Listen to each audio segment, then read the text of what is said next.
It's 102.7 Kiss FM.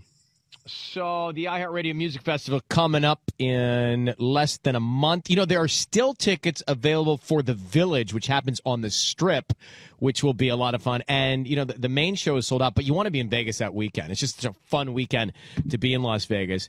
And if you want to get those Village tickets, Ticketmaster.com.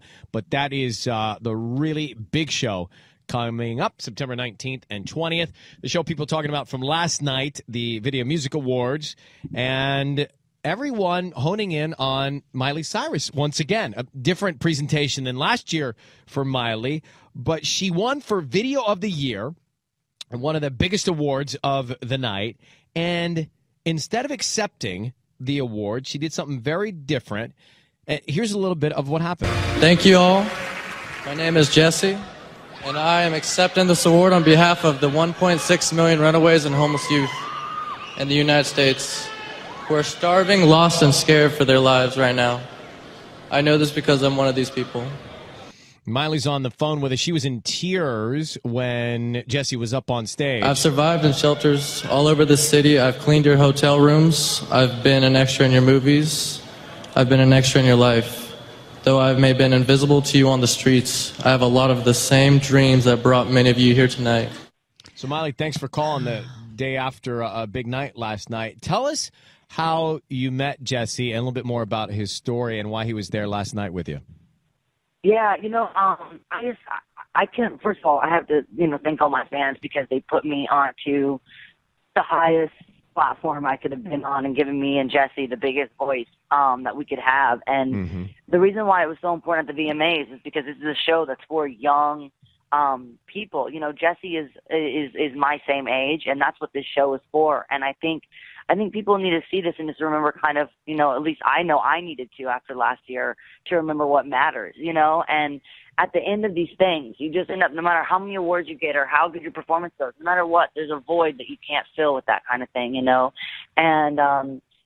and Jesse, and when I went to my friend's place, when I went there, I felt more full, than any award, or anything I've ever felt. Like, I just went and hung out for the day, not even knowing for sure that this is going to happen. I just kind of had a crazy idea, as I do a lot of the time.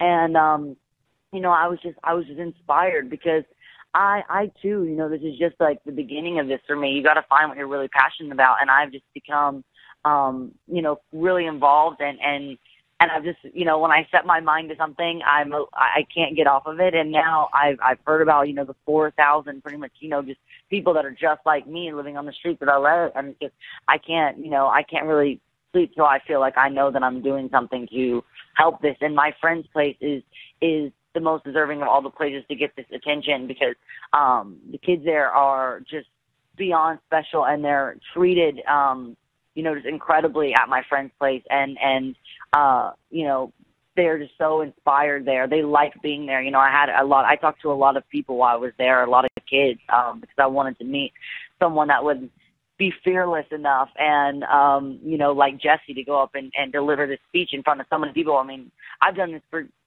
5-6 years. I've been going to this thing and I still am so scared to go up there. And that's really why I wasn't crying because of, just what Jesse was saying. I was crying because this is someone that I've hung out with now for the past week and really gotten to know. And the courage that he showed to go up there and give that speech, because you never know how people are going to kind of accept you. And I didn't know how everyone was going to be. And just seeing his hand shake with that paper, it kind of broke me. And I wish they wouldn't have kept putting the camera on me to make it about me crying because that wasn't what it was about. I cry when I'm the happiest, It was more just about Jesse and what he was saying to, these people that they got to remember what's real, and I have to remember what's real, and this is just a constant kind of thing to keep you on the ground. And, it just has kept me so inspired now. Let me ask you, because you said, after what happened last year, you started to focus on what matters. How much of the stir that was created after last year's VMAs, how much of a role did that play on you thinking about what you wanted to do this year and how you wanted it to be different? I think I just didn't realize my platform. I didn't realize my power. And I think I really realized it after the VMAs. And I really realized that there was something special. And there's only a few people that experienced this, that that no matter what I do, there's no winning, no losing. No matter what I do, it's just going to be talked about, period. And I'm going to be put on the cover of everything no matter what. And I can't help it. And even no matter what, you know, no matter what I say, no matter what, there's going to be talk. So what do I want them to talk about? You know, that's what I really had to prioritize. If I'm going to be given this loud of a voice and this big of an image and this big of a platform and this huge of an opportunity to talk to young people in America right now, what am I really trying to say? Because I don't think what I was trying to say was what happened the year before, really. You know, it was, and even that was such an expression of like freedom, and it was kind of a joke in a way, and it became something that you couldn't escape. And I wanted this, and I hope people think of this as big as they did last year or bigger, and I hope they're putting it on more websites than they ever have before. And you know, I don't think I realized my voice, I guess, and I didn't realize to how many young people I'm speaking to at a time. And so it just inspired me to really say something. If I'm going to be, you know, if what I'm doing is soaking into these young brains, I want to see what positive I can, you know, get them to take in and get involved. You know, my fans love this stuff. My fans live for me to give them a goal and then to prove their love to me by achieving it. And there is nothing that, you know, makes me happier than working with my friend's place right now. I'm just totally so into it. So I'm encouraging my fans to go to my site. We got a Prizeo campaign go up and go on. I did some art so people can kind of donate and try to win that, but also bigger than my art, my little doodles or whatever. You know, we want to send one of my fans to Brazil to come see one of my shows and come hang out backstage. And I was like, you know, I come on, that's a good carrot at the end of, you know, a good bait. You get to come to Brazil. So yeah, for sure. My tour, yeah, to see you, yeah. Bait, get people excited, yeah.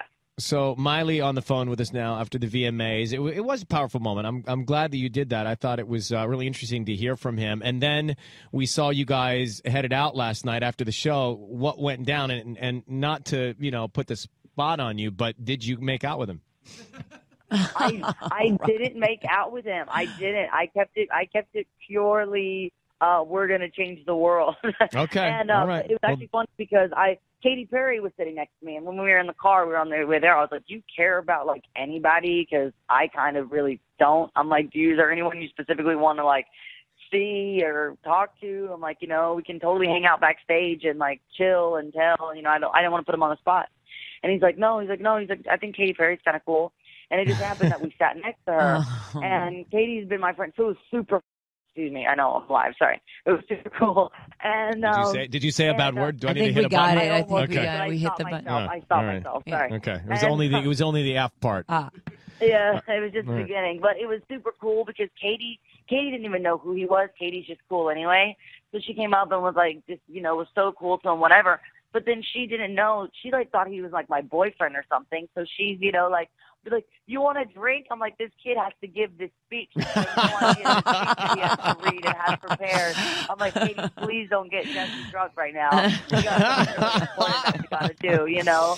And so I didn't want to tell her because I was scared that if anyone found out, someone would try to stop me or they would decide that, forget it, we're not going to give her the award. You know, I didn't know what would happen. Did the producers not know that you were going to send him up for you? Knew. I didn't know that. Wow. So I played it like me and him were like holding hands, and I played it the whole time, just, you know, not telling anybody. I was sitting there with Sam Smith, and the only person that I told, because I knew that he would respect it, because is Juicy, actually, who was sitting next to me, and I really wanted to help get him involved. And yeah, Juicy J, he was the only person I told because I couldn't hold it in. I was so excited, but I knew that he would like kind of, you know, respect Jesse, and it was cool to have someone there that could, you know, kind of keep us both calm, because Jesse was literally my piece through this. I was much more nervous than him, and not because of anything he would have done. I knew he had it.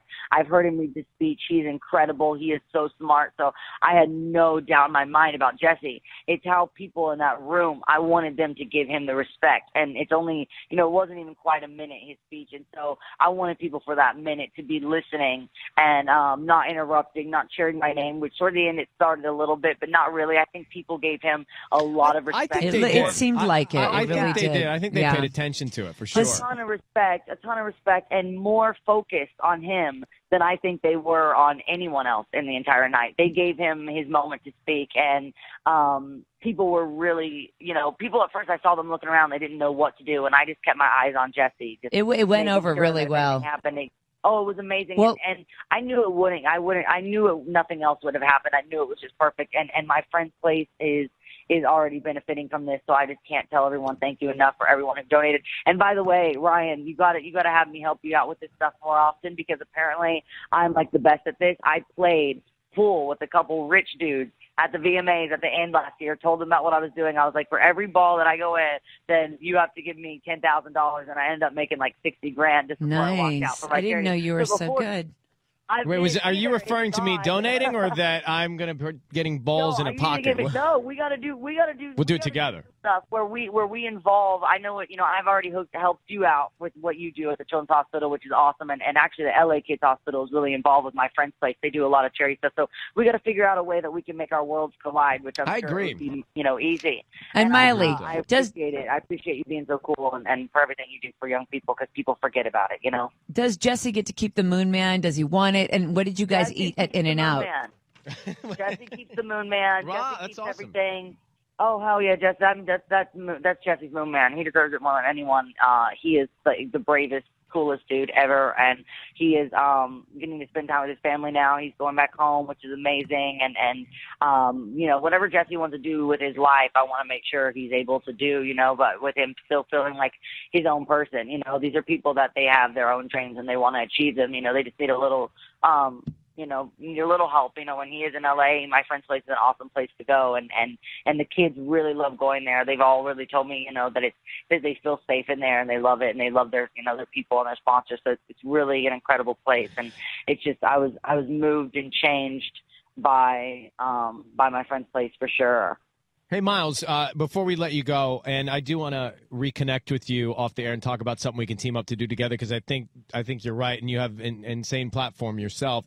But Ellen desperately wanted to know what you guys had at In-N-Out after the show last night. Okay, so I actually can't believe this. So for the past week, all me and Jesse has talked about is this and going to In-N-Out afterwards. Like, that was our plan. Mm-hmm. And so I go there and I order like cheeseburger, whatever, and then they tell me, the woman thought I said a veggie burger, and I'm like, oh, you guys have veggie burgers? Amazing, actually. I would much rather that. So I order a veggie burger. A veggie burger at In-N-Out, do not let them trick you. That does not mean that it's a veggie burger. It means that there's lettuce, tomato only on a piece of bread.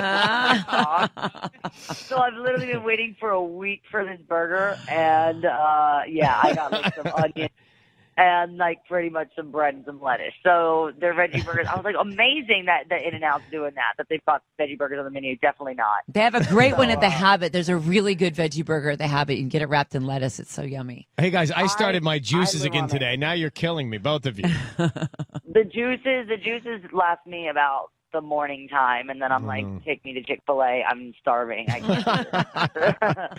Hey, Miley, thanks for calling this morning, and good job last night. Really good job. Yo, thank you so much. Thank you, and I'm excited to see you. You and I are going to do some stuff. I already know. You're like, it's amazing, and I am so excited to, for anyone that's working for the youth and giving them a voice, because they definitely need it. So I'm excited. Awesome. All right, I'll give you a call, okay? Thank you, guys. All right, talk to you later. Bye. Bye.